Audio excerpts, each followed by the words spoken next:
Hello chaps, welcome once again to John Robson Guitar Tuition. As always, I do hope you're well. Now, as you probably gathered from that little intro solo there, today we're taking a look at the guitar style of David Gilmour.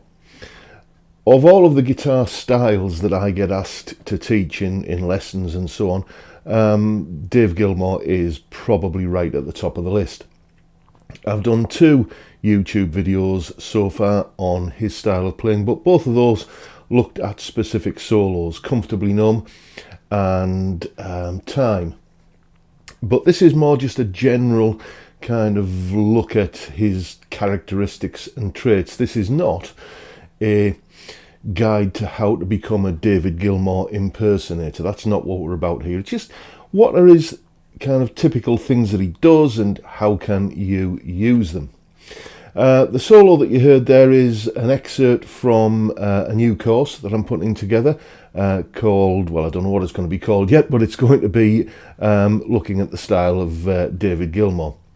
The course itself will include a much longer version of that solo, but you still get that one, and you get the jam track, and you get the tab for what you heard at the top of the video there, so plenty of stuff to get your teeth into. And what this video is all about really is just taking a look at some of the techniques that I used in that solo. So let's get straight down with the first one. Question and answer. Okay, question and answer phrasing. What's this all about then? Well, it's sometimes also called call and response, and it features in the playing styles of many guitarists, not just Dave Gilmour. But it is something that he does employ. And generally speaking, but not necessarily always, it's a good idea to play a short ascending phrase and then follow it with a similar length descending phrase. So you're mimicking that vocal technique of when someone asks a question, it goes up, and when they give a response, it goes down. So that's the kind of feel we're looking for here, and here are some examples of exactly that.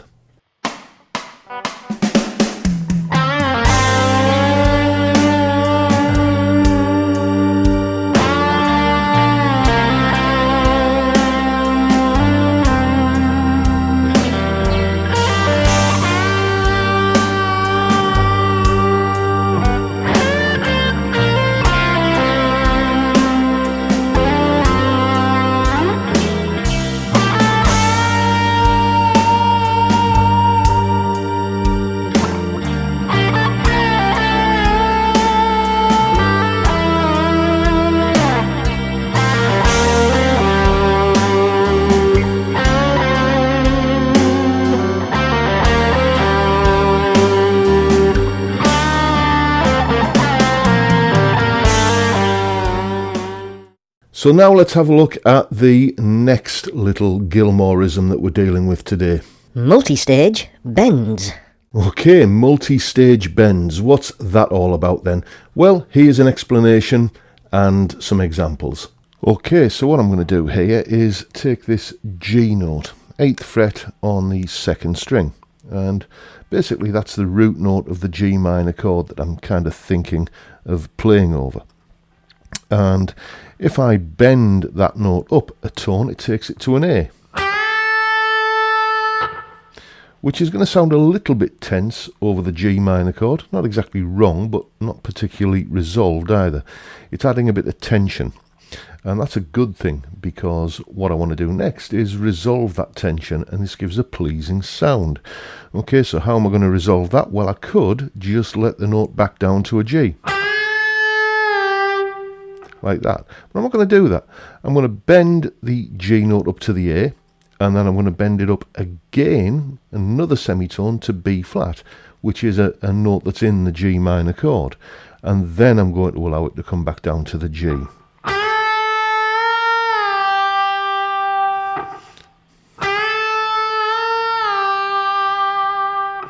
So that kind of multi-stage bend is something that you hear a lot in Mr. Gilmour's playing. Here's some examples.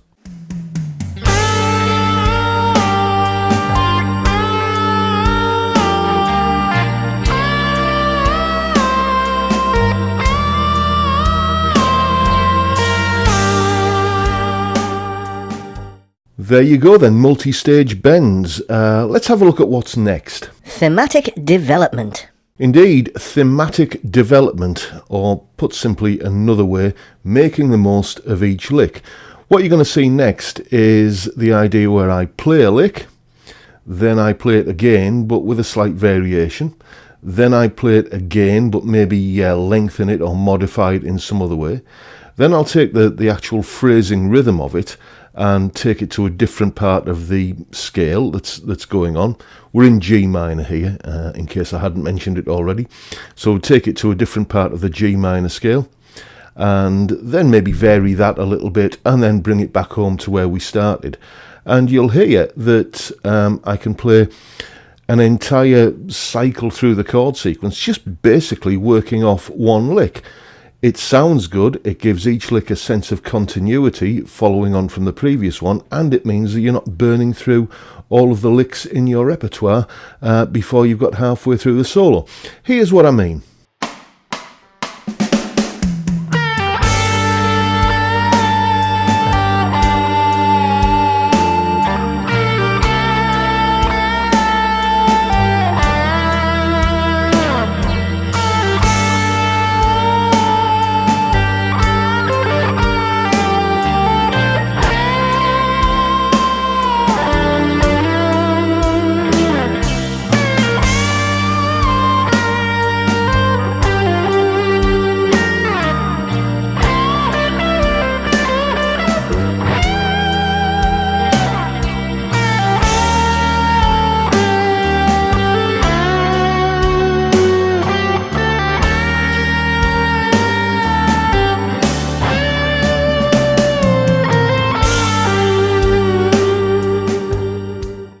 So there you go, a little bit of thematic development. What's next? Targeting chord notes. Okay, yes, indeed. Using chord notes. Now, I've done countless videos on this topic in the past, so I'm not going to repeat myself here. I'll put a link down below to a video which does kind of explain how to figure out where chord notes are and what notes are in any chord that you're playing. But essentially what it basically means is that anytime you're going to be lingering on a note and staying there for a while, just make sure it's part of the underlying chord that you're playing over. Here's some licks that do that.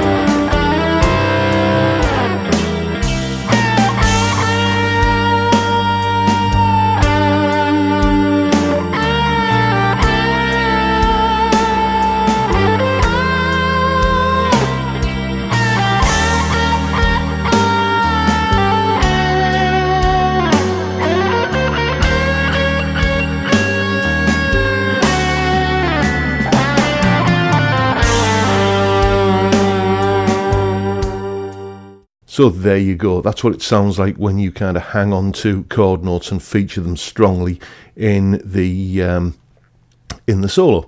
Coming up next is Using arpeggios. Yes, using arpeggios. Now, this is the sort of logical extension to using chord notes, because an arpeggio is just a chord spelled out note by note. And this is something that Gilmour uses quite a bit, it has to be said.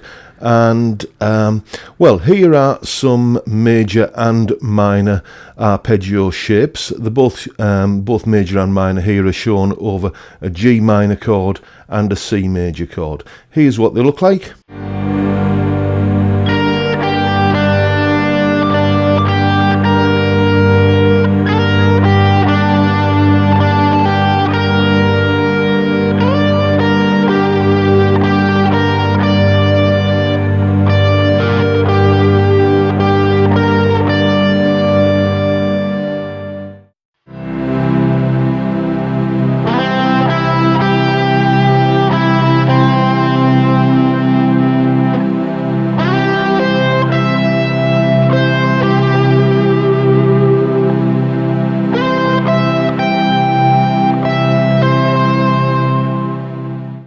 And here are a few of those in context of a short solo.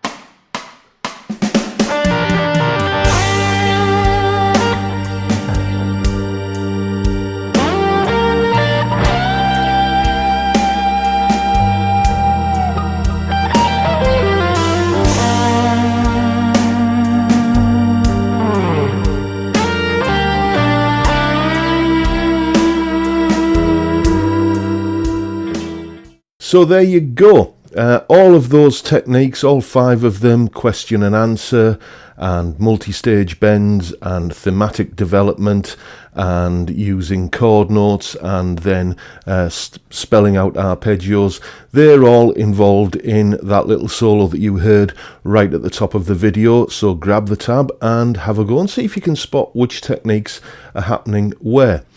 Incidentally, you'll have seen all the way through this video these funny black stripes on this guitar. That is the Fret Zealot tuition system, and if you use the discount code that you can see on screen, you can get one a little bit cheaper when you order one from fretzealot.com. The Fret Zealot app is soon to be offering my course, Play Lead Guitar the Easy Way, as part of its content. And speaking of my Udemy courses, there are massive discounts on them at the moment. I think Udemy still have a sale on, so if you're thinking of treating yourself, then go and enroll on them. There's a course on playing lead guitar the easy way. There's a entry-level beginner's guitar course. There's a little bit more of an advanced pentatonic guitar course. There's a blues guitar course. There's a course on modes, and there's a course on slide guitar, and there will soon be a course on the playing style of David Gilmour. So check them out, why not? I'll also just mention that if you are looking for, and I'm sorry to mention this now, Christmas present ideas, then I'm now selling lesson gift vouchers from my website. You can see here exactly where you need to go. It's on the lessons page of the website, link in the description along with everything else. And yeah, so if you're looking for something to drop a hint to your nearest and dearest about what you're wanting for Christmas, and you're fancying some guitar lessons, that's where you need to point them in the direction of. And with that, I'll draw matters to a conclusion for today. I hope you've enjoyed this video, found it useful, informative, and maybe a little bit inspiring. And if you have, please hit the subscribe button and the notification bell, and why not give me a like while you're at it. Stick around if you're interested in courses, because you can see how to order them and where to get them from, or if you want to support the channel and buy a t-shirt, etc, etc, or if you just want to buy me a pint, there's a PayPal link down there as well. So that's it for today, folks. Thank you so much for watching. Thank you for your time, and I do look forward to seeing you all again next time around. Bye for now. And don't forget, before you go, to check out my Udemy courses, which you can see are available via my website, which is also where you can contact me to get in touch for some one-to-one tuition, either via Skype or in person if you live local to me. I also have merchandise available on my Teespring store, and of course all of the links are in the description. See you next time, chaps.